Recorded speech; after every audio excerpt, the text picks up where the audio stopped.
Hello guys, and welcome to a new WARNO video today by me, Vulcan. In this one I'm excited to share with you a first look at the Østre Landkommando, a new Danish division available in the upcoming LANDJUT DLC. Let's jump on in.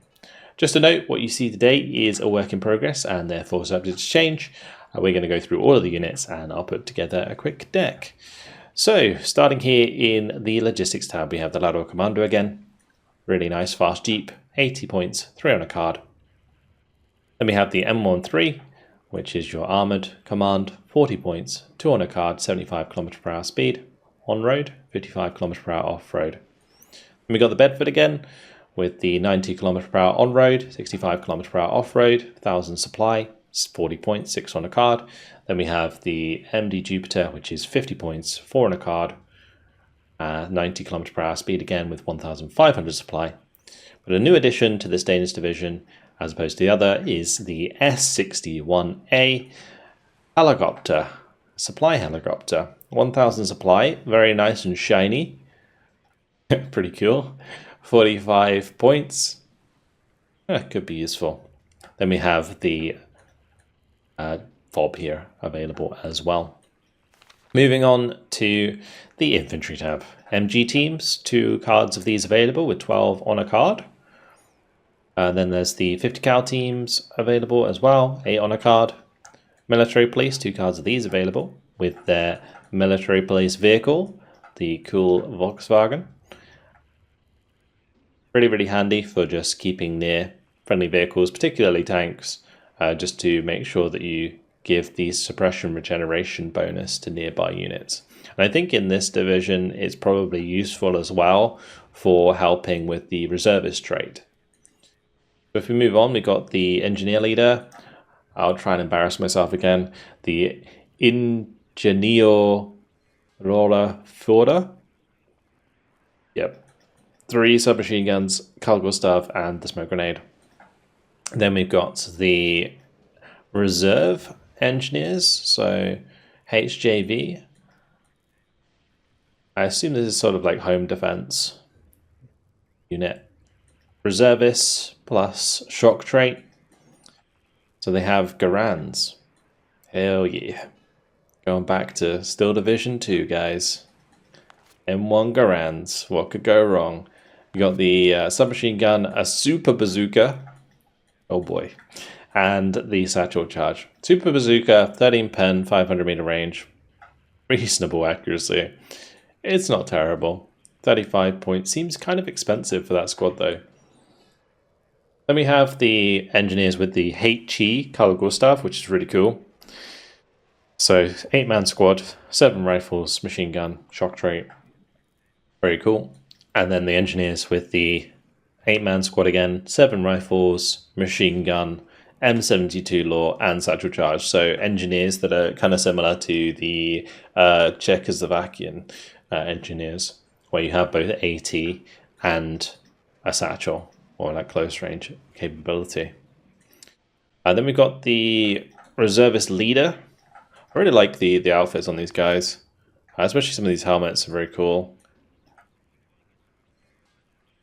Looking nice. We get 2 submachine guns, which are very bad. I mean, I guess they're technically better than the M49, so that's got that going for it. They got 9 Garand and an MG with a super bazooka. It's a chunky leader squad. 12 strength is kind of nice. Then we have the reservists.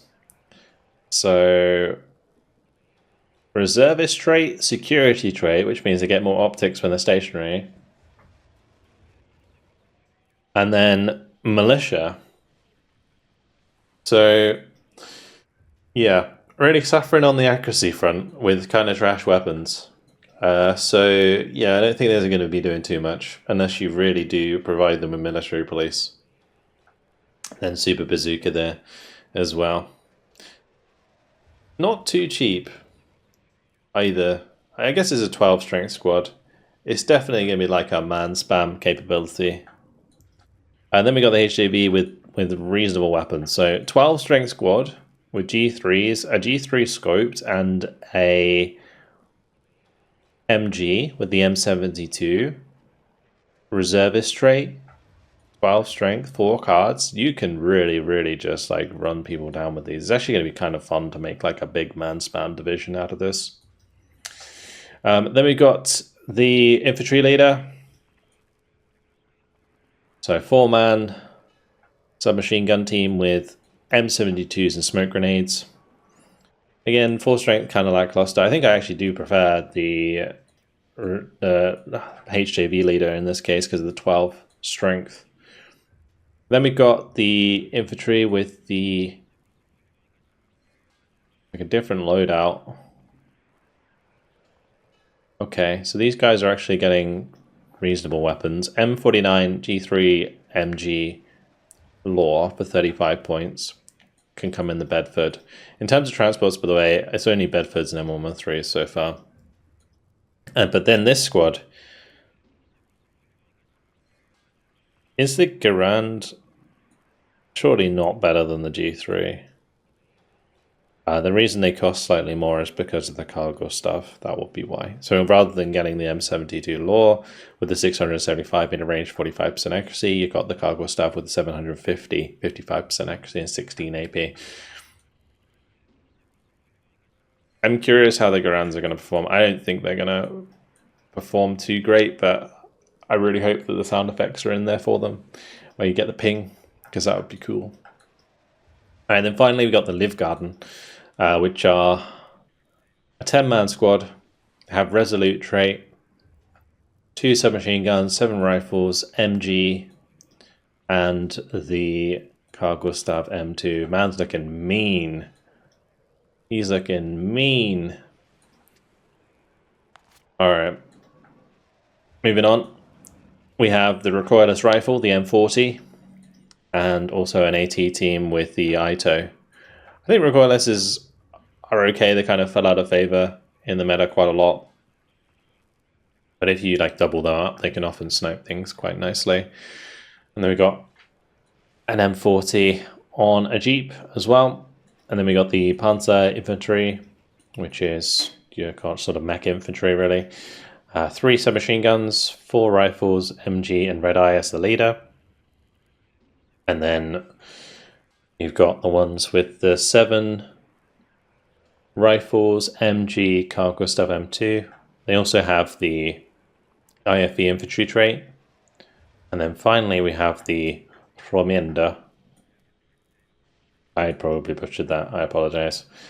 These guys, 6 MP5 SDs, Carl Gustav M2 and Satchel. Pretty nice squad. Pretty nice squad. Yeah, the fact they have like a decent AT plus a Satchel and MP5s for close range could work out quite nice.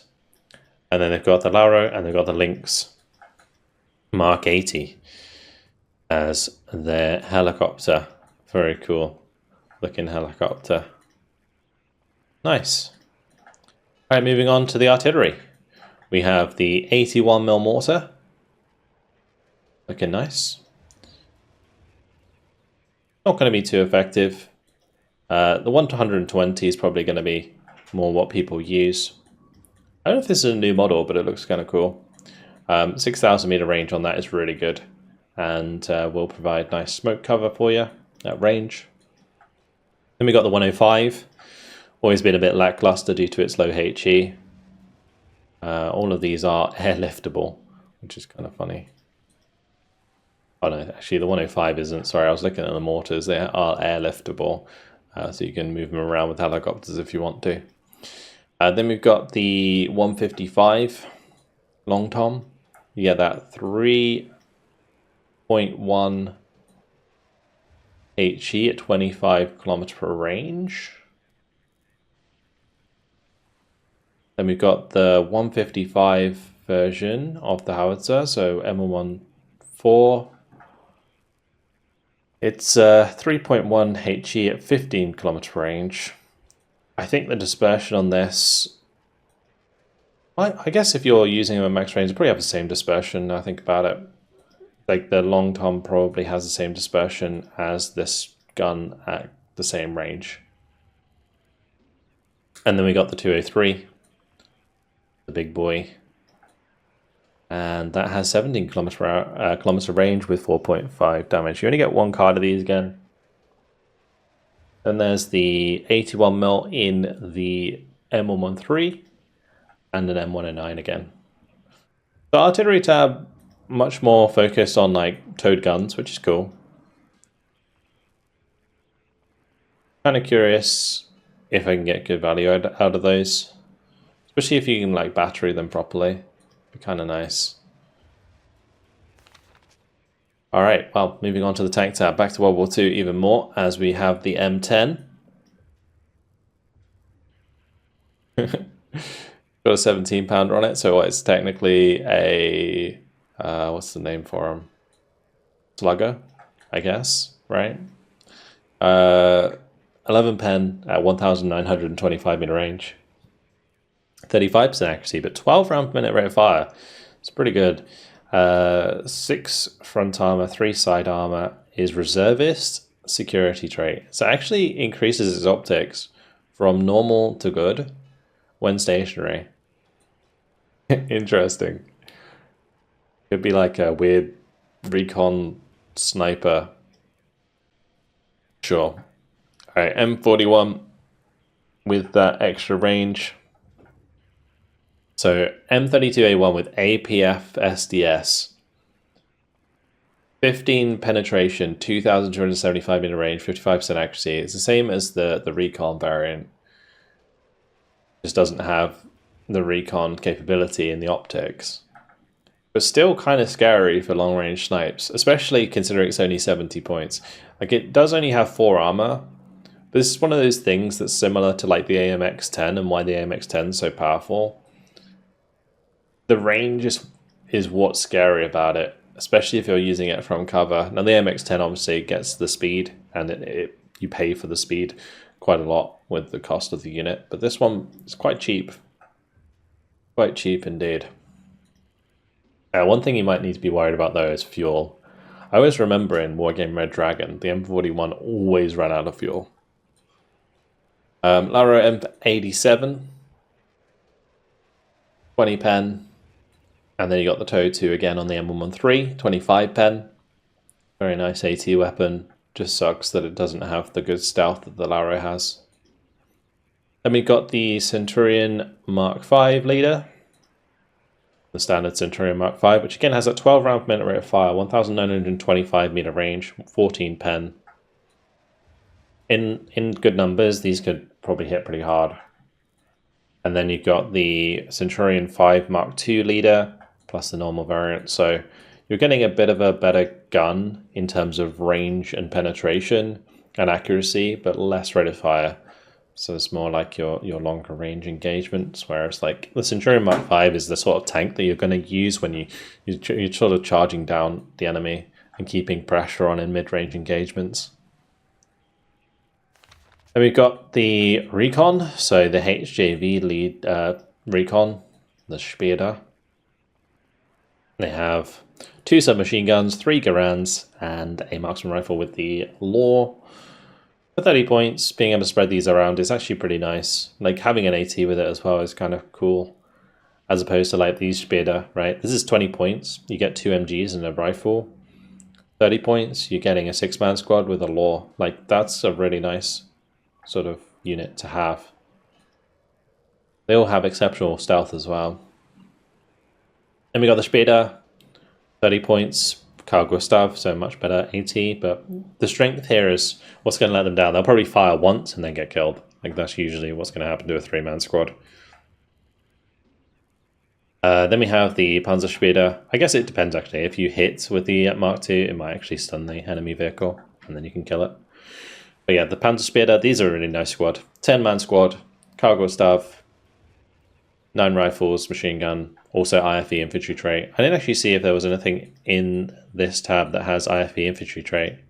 In the tank tab, there isn't. The infantry, none of the M113s have IFE infantry trait. So yeah, you're going to struggle to get value out of the IFE infantry trait here.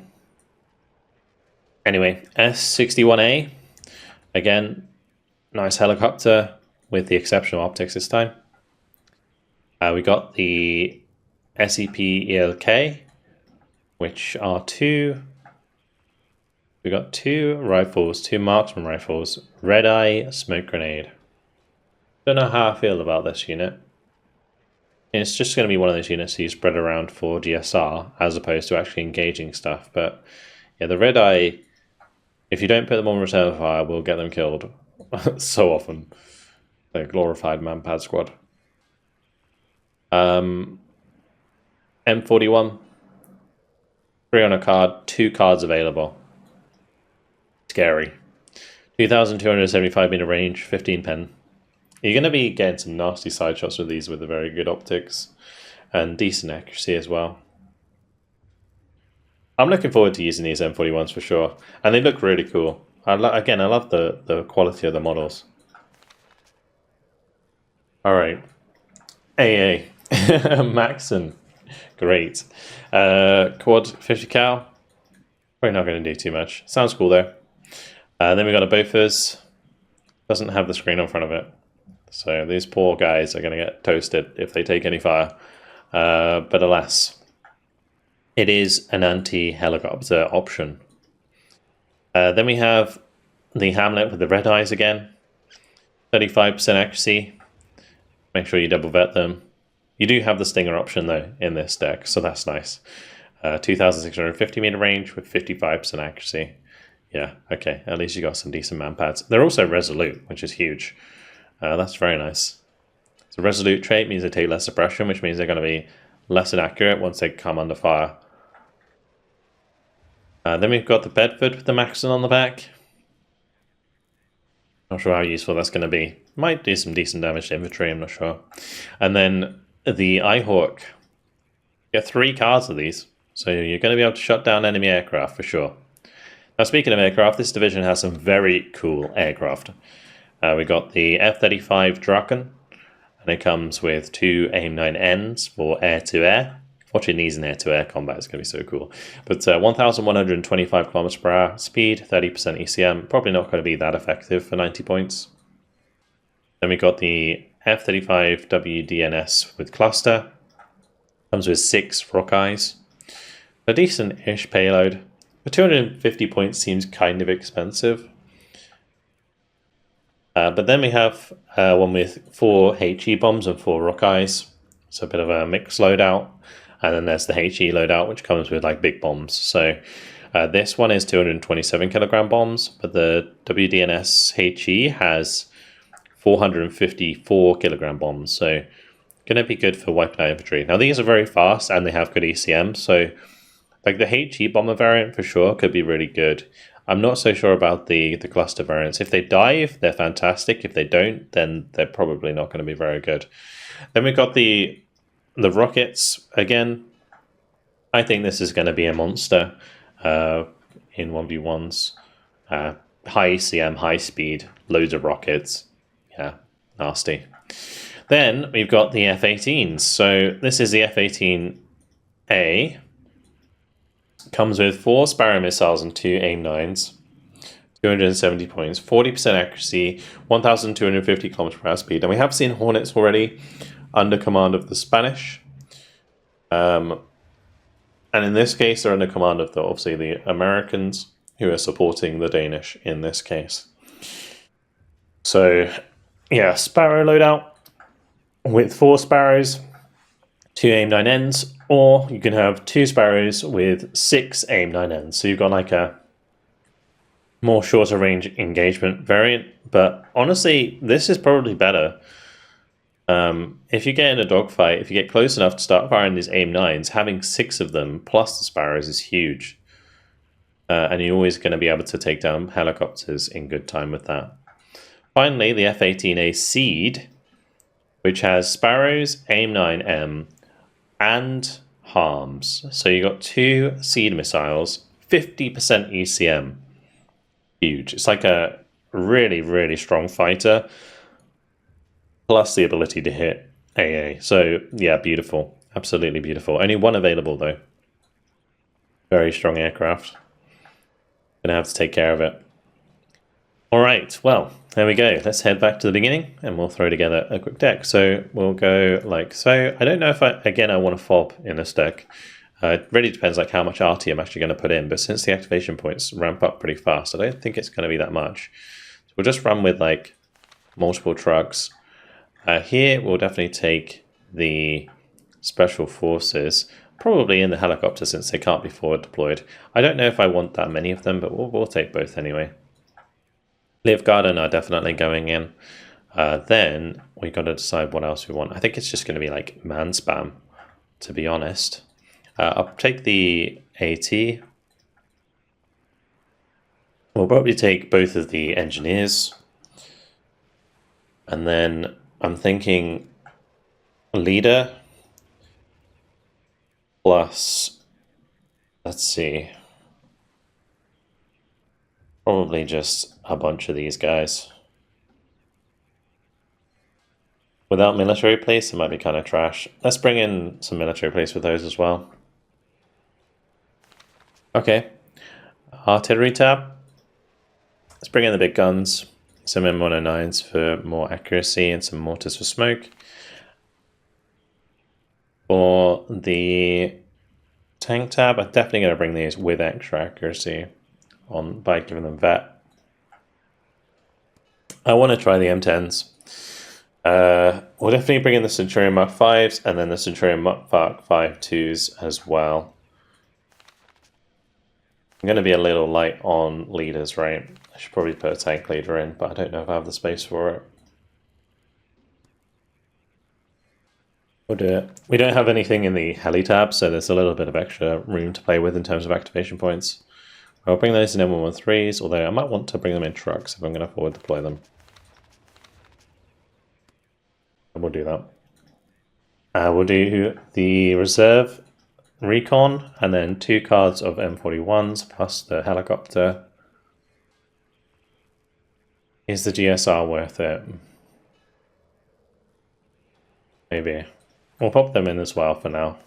AA is going to be double Ihawk up there, plus Stinger, plus Bofors probably. Then Air Tab, Seed, and more AA. I'll probably try the HE one. The cluster one separate, and then the rockets. I think it's probably going to be the way to do it. The F-35s for ground attack. I love the way they say F-35s as if it's like an F-35, like a modern one. It's obviously a Draken, but Drakens for ground support. F-18s, good stuff. All right, I can't even like type that on my keyboard. The O, the Ö. Østre Landkommando. There we go. All right. Well, let's have a quick look at this as a whole. I think it's a pretty cool division. I really like the air tab. The air tab's super cool. I'm looking forward to playing with that.